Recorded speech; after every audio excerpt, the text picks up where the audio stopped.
Lee practically kicked the door open to the half-built house with Clementine in his arms. He ran inside as fast as he could, immediately darted towards the fireplace, and set the young girl down onto a crate and took off her jacket.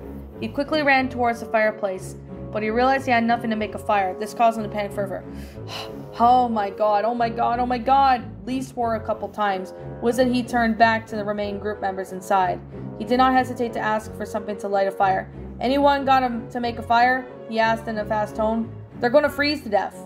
Jesus, Mike whispered, holding the baby in his arms while Sarah walked inside together. He stood a few feet away to give everyone else some space and set the duffel bags down on the ground. Hold on a second, Bonnie requested, helping Luke sit down and make crates Clementine was sitting on. The second she let him go, she immediately searched inside of all of her pockets, found matches, and handed them. Lee, here! Clementine and Luke were freezing to say anything further. They kept their arms around their chest in an attempt to keep warm until a fire was lit. It was extremely lucky that they had both got out of one piece, but no one could say for certain until they were safe and warm. Jesus Christ, you're both really lucky to escape, Mike admitted. From over there he was standing, AJ resting in his arms. He shifted their attention towards a small box that looked like just big enough for a baby to fit in.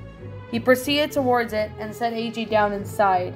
I think we should have found a way around.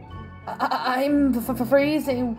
We need a fire, Clementine requested in a stuttering tone. She tried her best to hold it in until the fire was up.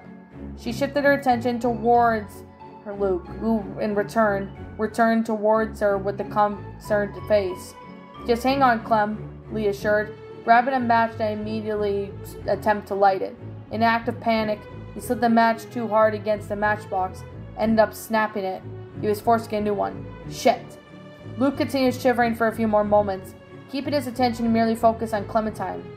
He could not believe what she just did could have cost them both their lives. Clem, why did you come over? I told you to shoot the walkers. I had to, Luke, Clementine explained, moving her arms up and down her chest in order to stay warm. You couldn't have died. She did the right thing, Luke, Bonnie reassured, standing beside the duo as they wait for Lee to light that fire. There were just too many walkers to take on, and you couldn't have just gone out on your own. She would have just realized something and ran towards the way they came. She looked out of the window towards the frozen lake and was relieved to see the walkers had fallen in. Phew. After a couple more attempts, Lee finally got a match lit and got the fire started. He threw the match away and helped Clementine stand up and sit her down in front of the fire. Luke followed Lode and sat down beside Clementine. The two of them rubbed their hands together and sat merely closely to the fire until they were dry. With the fire being lit and the group safe and sound, everyone remained silent and merely stared towards one another. Inside the room they were in, due to Clementine and Luke's condition, they may be there for a while, but they would not have a problem. As long as there were food, shelter, and no walkers, they were going to be fine. During their last time in the half-built house, the group had been wrestling up until it was time to get moving again.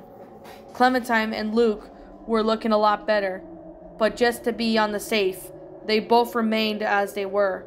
Lee was outside with Sarah. Bonnie was with them, but sat outside smoking a cigarette. As for Mike, he watched AJ. Clementine was currently sleeping for a while, but she woke up to see that she was still in the same room. She leaned up and studied her surroundings, and to see it was a nightmare. It was only morning not too long ago. How could she be in sleep? You're awake. Clementine to see it was none other than Luke, her friend and only remaining cabin group member. She stood up and decided to sit down beside him, made the conversation. What happened? Lee took Sarah to work on some truck he found outside. Mike's watching AJ and Bonnie's on her own, Luke relieved. During the conversation while they were eating some cheese puffs, he offered some to Clementine, but she was not that hungry, but kindly declined his offer. I'm good, thanks, she replied, trying to make herself comfortable in this half-built house they were in. She was unsure of how long they were staying, but she did not mind. Luke turned away from the young girl for a couple of moments and stared off into the distance. He could not just take in the fact that he cheated death again today. He was more than grateful to be alive.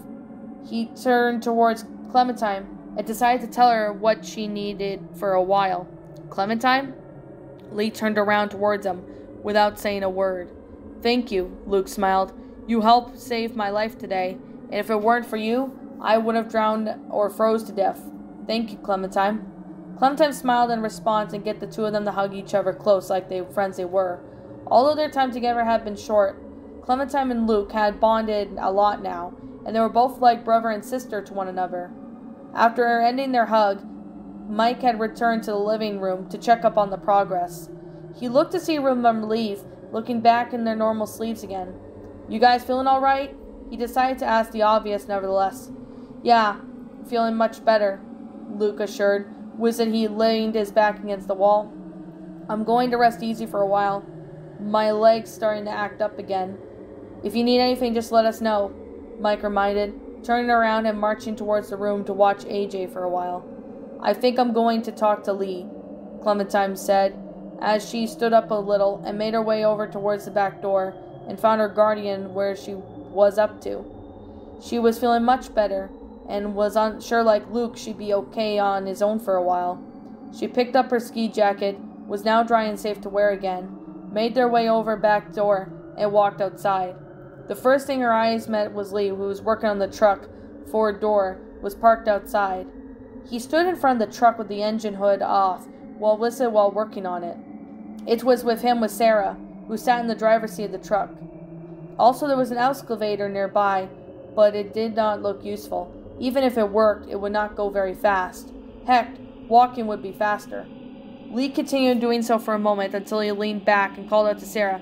Okay, Sarah, turn the key. Sarah obliged and slowly placed her hands upon the key ignition, being cautious as to not mess anything up. She gripped the key and turned it a couple of times, in an attempt to start the engine, but they were not going on. Lee, it's not working. Lee sighed in response. His tone sounded both disappointed and annoyed. He leaned back into the engine and began to messing around with it again. Okay, just sit back until I tell you to try it again. Sarah did not respond and merely leaned back in the driver's seat. She turned towards the open car door and smiled again when she saw her best friend emerge from out of nowhere and stood beside her. Hey, Clementine, Sarah greeted with the enthusiastic tone. How are you feeling? Better, thanks, Clementine answered, observing both the truck and Lee to investigate what they were doing. So what are you guys doing? Lee says that he can't get his truck to start again and we don't have to walk anymore, Sarah happily replied. She had been walking for so long that her feet were aching, but without a vehicle, they would make some progress. Isn't that great? No more walking. Sounds good to me, Clementine agreed, but then she decided to speak with her guardian for a little while to see if she could help. She stood beside Lee and greeted him, accidentally startling him with the progress. Hey, Lee. Lee leaned his back head up a little, too fast, and ended up banging his head against the hood. He leaned back out and rubbed his hand against his head. Ow, shit, he mumbled. Standing back up, was it he stood up to the full height, besides his adoptive daughter. Oh, hey, Clem. Did I scare you? Clementine asked, with a slight grin across her face. Sorry. Nah, don't worry about it, Lee assured. Was it he continued rubbing his hands up and down for a moment or two. He continued to do so until the pain had eased and changed the subject. How are you feeling, Clementine? I'm doing better than before. I just thought I would come outside and see what you were up to, Clementine answered. She followed by shrugging her shoulders slightly. We're trying to get this truck working. I'd save a lot of time, Lee began to explain as he leaned back towards the engine inside. He did not have that much experience with repairing cars, but he used to own one before the apocalypse began and would occasionally require help with the engine. He stopped for a moment and then turned back towards Clementine. We're close, Clementine. If I can get this engine running, we can all make it to Wellington without walking in the cold. I know it would have been a lie that day when he found that man who told us about it. But we have nowhere else to go. We should try. What do you think, Clementine? Sounds good to me, Clementine agreed, not wanting to go back south after everything occurred. If we can make it. We will make it, Clem, Lee assured. He had high hopes of finding somewhere safe, where he and Clementine could finally stay without worrying about the walkers, and he was willing to bring the rest of the group with them. He leaned back up and called out for Sarah. "Okay, Sarah, give it another turn." Sarah turned her attention towards the keys and turned them once again, but the engine still refused to start. She tried a couple more times before informing Lee, "Sorry, it doesn't work." Lee sighed again. In response, he felt like he wanted to slam his fist against the truck, but he continued his anger. "Shit, there's gotta be a way." "We'll get it working, Lee, trust me," Clementine assured, but he did not worry so much when she knew Lee was not the one to sit there and give up. Lee merely smiled in agreement as he continued to get the engine started. He leaned back up and spoke to Clementine. "You're right, we can do it. You can head back inside for a while if you like. I think I can handle this." Clementine nodded in agreement and proceeded to head back towards the half-built house. She was still quite cold from the effects of the frozen water, but she was fine now and would be able to not kill her. She passed Bonnie along the way, who was sitting on the steps smoking. She gave Bonnie a quick wave, to which Bonnie returned with a nod. She decided to sit beside her and make a conversation for a while. "I didn't know you smoked." Clem spoke up a random sentence. She was unsure of what to say at this point. "After everything that's happened, now's a better time than any, I suppose," Bonnie replied, with which she took another puff out of her cigarette. She placed her arms upon her knees, and thought back to the event that happened a couple days when she first met Clementine. "Do you remember we first met at the ski lodge?" "Walt, I'm not sure," Bonnie said. With a slight grin, she tried to impersonate Clem. "I thought I liked you when we met." She took another puff of her cigarette and decided to ask Clementine a serious question. "Have you ever done something that you've regretted, even though you had to do it?" "It's okay, you can be honest." "I try not to think about the things I regret," Clementine responded, but she did not have anything to feel guilty about. But she remembered when she first talked about that man on the radio. How stupid she actually felt to believe him when he claimed he found her parents. Well, technically he did, but not in the way she imagined him to. "I wish I could do that." Clementine, Rebecca, and all that. It's so fast," Bonnie admitted. She then looked off into the distance. One of the reasons she brought the conversation up was because of the events that happened earlier today. "I shouldn't have sent you to help Luke. He was right. The ice wouldn't held the both of you. I panicked. I thought that he would have died if I didn't do something. I was stupid, and I could have just covered him like he said instead of sending you over there. I'm sorry, Clem." Clementine was slightly surprised to hear this. Bonnie was the same woman who helped capture the group and bring Carver to them, was now apologizing again for her actions. Was she a changed person? Clementine did not blame her, though. Sending her over there, she was just trying to help. "Don't worry about that, Bonnie. Luke's here, and we all got somewhere to be safe soon." "I hope so," Bonnie admitted, having some doubts if Wellington even exists or not. She actually did finish her cigarette and proceeded over to go towards trees. "I need to go and take a piss." With Bonnie gone, Clementine had no reason to stay out here any longer, but decided to head back inside. Once she was inside, the first thing she did was enter the nearest room, where Mike was sitting inside with AJ beside him in a small box. "Hey," Mike greeted as he picked up AJ for a moment, when the young baby began to cry again. He slowly cradled him from side to side. "Hey," Clementine returned the greeting as she sat down beside him near a window, that clear view outside. Lee could be seen out far outside with Sarah, still trying to get the truck started, but by the looks of it, it was not going well. But that was not going to stop him from trying. It was their only hope so far. "How are you feeling?" Mike was the fourth person to ask her the question, but she knew that everyone was just concerned about after what happened. "Better than before," Clementine answered. Was that she brought up her legs and sat them crossed together. "Glad you're feeling better," Mike admitted, with a supportive smile across his face. He shifted his attention back to AJ in an attempt to get him to stop crying. "Shh. Hey, come on, little man, don't cry." Before he knew it, AJ had just been sick and ended up going into Mike's hoodie. He merely sighed in response in an attempt to wipe it off. "Perfect," he frowned. Clementine could not help but chuckle at the amusing scene. "Here, let me take him," she kindly offered and took AJ in her arms. She smiled when AJ was no longer crying, when he saw Clementine and was now completely stared at her. Now, before long, he closed his eyes and drifted off to sleep. Now with that he was fed and asleep for the night, Clementine gently, slowly set AJ back down, and she sat back down in the same position and watched him sleep. "It looks like you've got the magic touch," Mike admitted. He used a couple of paper towels he found to wipe the puke off his hoodie. "I'm glad you guys are with us. Me, Bonnie, Luke aren't that good with children." "Well, it's not difficult, Mike," Clementine assured, slightly surprised that the little girl could take care of a baby when fully grown man had trouble. "All you need to do is just feed him when he's hungry and cradle him when he's tired. It's not that hard." "I think I'll let you and Lee do that," Mike responded, with a slight grin across his face. Before the duo discussed any further, they had heard an engine roar to life from outside. Clementine and Mike turned over their attention to see the truck was now up and running. He did it. Lee got the truck working, and now they had transport. There were 5 seats inside, and as luck would have him, there was all 6 of them together, including AJ. He would not take up much room, so this was the perfect opportunity they had. "He got it working," Clementine enthusiastically said, immediately darting out of the room, back towards the back door like a cheetah. Lee sat in the driver's seat and checked all of the truck's functions to see if they worked, such as gas, brakes, gears, and many others.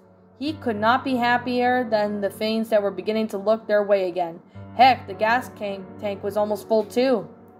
Clementine, Luke, Bonnie, and Sarah gathered around outside to investigate the situation. But after hearing the truck's engines, that told them everything they needed to do. "The truck works?" Mike asked, and surprised that it worked when he had no doubts it actually worked. He never thought he saw an operational vehicle ever again.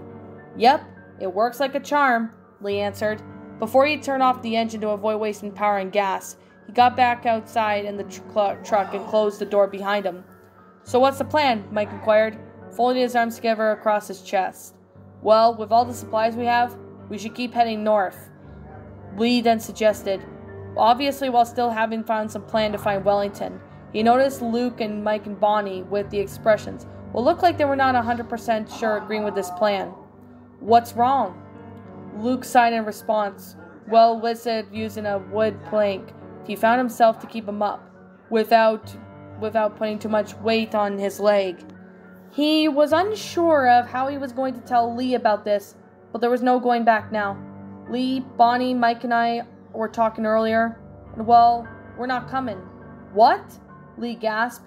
His eyes widened slightly. He could not believe what he just heard. They were not coming with him and Clementine. "You guys aren't coming?" "Lee, it's nothing personal, but none of us know if Wellington even exists or not, and we don't want to take our chances going on further to north in the cold, so we decided to head back," Luke explained, somewhat of a sad expression across his face. He hates saying this, but this was how he got it out. He felt better. "I'm sorry." "Where are you planning to go?" Clementine asked. They're not too liking the idea of being separated from the rest of the group. "We've decided that we're going to head back to Howe's," Bonnie answered, lowering her head down and staring at the ground. "With the herd and either people we have left have been killed, either way, I think we're going to head back where it's warmer. We think it's best." Lee merely signed a response and folded his arms together, remembering so desperate when he was put in a situation like this before.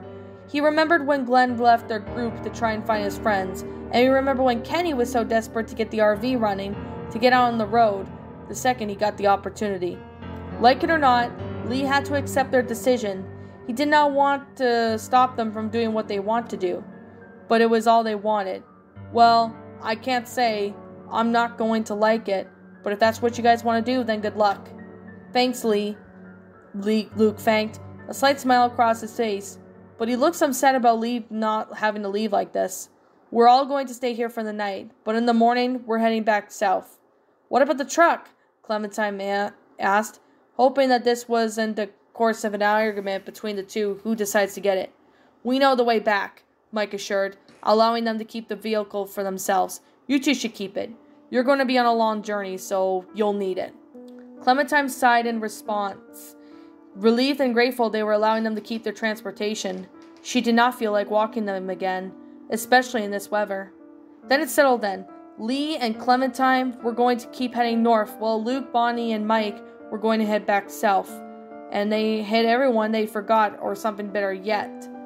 Two people had already yet decided what they were going to do, Sarah and AJ. Who was going to take care of them? What about Sarah and AJ? Lee asked, turning his attention towards the teenage girl, who merely stood in silence nearby with her hands placed together. Luke had just remembered they had a baby in the group now. How could he have been forgotten? He must have been losing his memory, but nevertheless, he turned towards both Bonnie and Mike, both of them who gave a supportive nod, but agreed this earlier decision. We've been thinking about that too, Lee. We think you should take AJ. You're the best one who's had experience with kids. You should take him. But Sarah, he trailed off. Everyone stood in silence and turned one another. All merely shrugged in response as they received a stare from someone. Lee turned towards Sarah and she slowly approached her.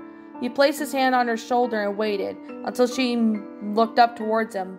He was going to let this decision be made by her. Sarah, what do you want to do?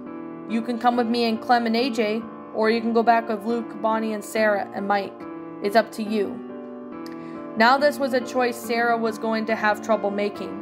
She did want to get out of the cold as soon as possible, but she also wanted to be safe and had no intention of going back to house after everything had changed there.